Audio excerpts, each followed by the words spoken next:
Good morning. My name is Bob. I'm an alcoholic. I've been through the steps as they're laid out in the big book with the help of a big book step study sponsor, a loving God, meetings like this. I continue to make amends, and I work the steps on a daily basis. Mike here is my sponsor, and I want to thank him, I think, not really right now, but maybe eventually I might, for asking me to share. I'm an alcoholic. I didn't really become an alcoholic, although, there's different things. But until, I think, my 50s, I was functioning, but it wasn't until I was able to work and drink. I was probably like a high level or entering into alcoholism at that point.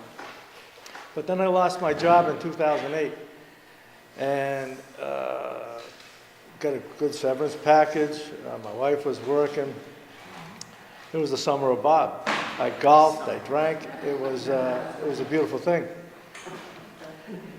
But I was killing myself. And drink became the primary focus, not even golf. And at that point, I started to become, what I'm realizing is fiendishly. You know how you see these vampire movies and stuff where the guy's drinking the blood or whatever he's doing and they're fiendish? Well, that's the way I was at the end. And then I ended up in the hospital. I was down to like 170, like early, low numbers, 172, 3 pounds. And, so that's my story. I just couldn't stop. I went to an AA meeting, went over to AdCare, listened to the morning meetings. We do 1, 2, and 3, and all that. And I heard people speak, and I stuck around there for a while. And I got a little sponsor. The guy writes me a name. I said, oh, that must be, a sign that I should call him, because you hear people talk about sponsors. And I didn't drink, but there was something missing. I didn't realize it at the time. So I lasted about a year, a little less, and went back out drinking. And it was a quick spiraling downward. Ended up back in the hospital in worse condition. I think we all have to realize we've shortened our lives. But that's just the way it goes. And I ended up here. I don't know why. I went to church.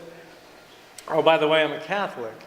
And so there might be some that Catholicism coming out, but disregard it. It's just the way I am.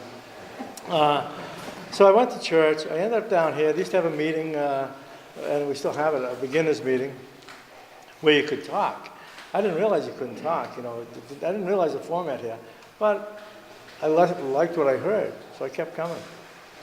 Somebody pointed out Mike as a sponsor, and it's been about 7 years. It'll be 7 years in October. And it's tremendously changed my life. When I first came in here, I just couldn't stop drinking. I saw the steps. I really edited the heck out of them. I'm not going to do that one. That one's not good. Step 3. In fact, when I got Mike, we're doing the reading. And, step 1, step 2, step 3. Bang, bang, bang. Like, those are all easy ones. Yeah, I did that. My heart wasn't really in it, though, to be honest with you. But one of the things he said to me was that a lot of the people that he sponsors don't finish the process. And years ago, for a job that I had to go see a head doctor. I'm not sure what, psychiatrist, psychologist, something like that. But part of the process was to have an interview. And he said that to me once. He said, you want to make sure that you see things through. Right. And so that was a kind of a challenge. I'm going to do this. So I did it. Not knowing what I was getting into. Just wanted to stop drinking. And this third step prayer, step 4 was the essay question, which everybody regrets, and you hear all that all the time. It's the way this is laid out in this format here is very good for me anyway, because I needed the structure, and I needed not to get so emotionally involved in it. And I like the way this, I'm a big fan of Big Book Step Study. And again, don't let that jade your AA commitment. You stop drinking. So anyway, I'm doing step 4. I got to read the third step prayer, and it starts to sink in. And what I've found, so that's where I was, and it started to grow from there. Where I am today is totally different. I don't know what I can't quote the promises. I'm not an AA, I don't have that mind. But one of the things, and we'll read it today, in the first few lines is, as we go on this road, and that's what our journey, and that's what this process is to me. It's a journey of growth. It's a journey of development. I thought I had developed. I thought I had, I had all the check marks. I had the house, the car, the kids, There's always something missing. In my life, what was missing was spirituality, was a relationship with God. I didn't realize that at the time. I thought I had one. But I had such an infantile, such a sophomoric impression of God. I went to Catholic schools, went to Catholic high schools. I can't tell you anything that they said, other than I did that, and the nuns wore habits, And, but it was a very rudimentary, very basic. This program, because of the repetitiveness of it, I think, and because of my, step 3 is made a decision. And the decision is just the willingness. And if I was willing to do this, which I was, and the willingness came from just wanting to stop drinking. And then, because I'm doing this God thing on a repetitive basis, and I'm hearing people in these meetings who have got what I want. They've got a semblance of peace, a semblance of a serenity. Not all the time, but it's starting. And that's what I was after. So, today,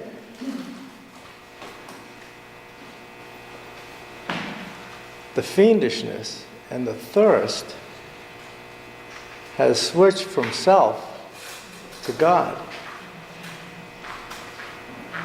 I have this desire to turn my will, and what does it say? To turn our will and our lives, I can't quote it, what does it say? Step 3, I'm sorry. To turn our will and our lives over to the care of God. So our will is basically what I want. And this program has taught me, through going through the steps, that what I wanted was all self. Was self-grandizing, was to blow myself up, either financially or control-wise or esteem-wise, to feel good about myself. And this program, not my faith, the faith teaches that, but the difference between this place and upstairs is when you go to Mass, it's not a question and answer period. There's no sharing. To do that, and what I found with my faith, it's certainly offered and it's certainly taught. But I thought I got everything out of Mass. God, my early God was like basically a Santa Claus with a pen. The regular Santa Claus used to erase it, start every year. God was always remembered. Today, that's not the case at all. My understanding has deepened, and I come here to get AA and to get grounded and centered here. My faith, I don't come here to increase my faith so much. However, it says in step 12, what does it say in step 12? Having had a spiritual awakening. That's a declarative statement. That's not you might get it, you could get it, we hope you get it. By step 12, I have had a spiritual awakening. And I think anyone who has done these steps, earnestly and honestly, because it says in the book, you do them half-assed, it ain't going to work. It just doesn't work. I'm a homeowner. I've got kids. I put a lot of stuff together in my life. If you don't follow directions, it's not going to work. It just doesn't. And I can bitch and say I'll deal with it, but not with this program here. If I follow the steps, I will. And I'm telling you guys who haven't done it, follow the steps. Do what you're told, man. And You will have it to varying degrees. And then from there, what do you do? What do I do? It doesn't stop. It just keeps growing. We got to go, that's later on. It says to go share and stuff. But turn our will and our lives over to the care of God as we understand it. My understanding of God grows. I can't really explain Catholicism, Buddhism. They all have, they're all gods. There's only one. In fact, I just read a quote. George Bernard Shaw, who I've never read, but I know he's a writer, I think. But he said, there's only one religion, but there are just many interpretations. So, you can get, and I need Catholicism because I was born in Massachusetts from Irish descent, and that's just the way it works out. I mean, if I was somebody else, I'd be a devout Buddhist or whatever that is, But that's where we are, and that's what I have to work with. My understanding, like I say, has just changed tremendously. What else can I say? Oh, the only other thing, I suppose I can say two things.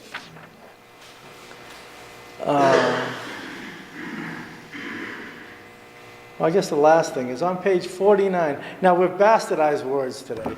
We've liquidated, everybody's a hero. I make coffee, I'm a hero. I bring in the groceries, I'm a hero, hero, hero. But that's not the way it was 40 years ago. On page 49, 47, 49, I highlight here. Oh, page 49. We who have traveled this dubious path beg you. They don't ask you. And another thing is that this is a group effort. It's not my God, it's our God. It's our higher power. It's our AA. If I tried to do this alone, which I did, I tried stopping drinking alone, I tried finding my God alone, I tried, this life's journey isn't an individual battle or an individual quest. And once I understand that, by coming here, by sharing, by lightening my load with the world, I can pick up somebody else's slack, or they can pick up mine. But anyway, it says, we beg you, not ask, not request, not suggest. They use all those words before. Hope, that's another word they use. This is beg. And that's big 40 years ago, 50 years, whenever this book was written. When you beg for something, you're pleading, come on, just get it, give it a try. And that's what this program is asking us to do. And because of Mike, because of meetings like this, because of my willingness, because I got to throw a piece into this myself, I got to be willing to do this. And I can't, I dragged my feet, I found all sorts of reasons to drag my feet. But because of this, it gave me a push to finish it. So with that, I'll close and hear what you guys got to say. Thank you very much, folks.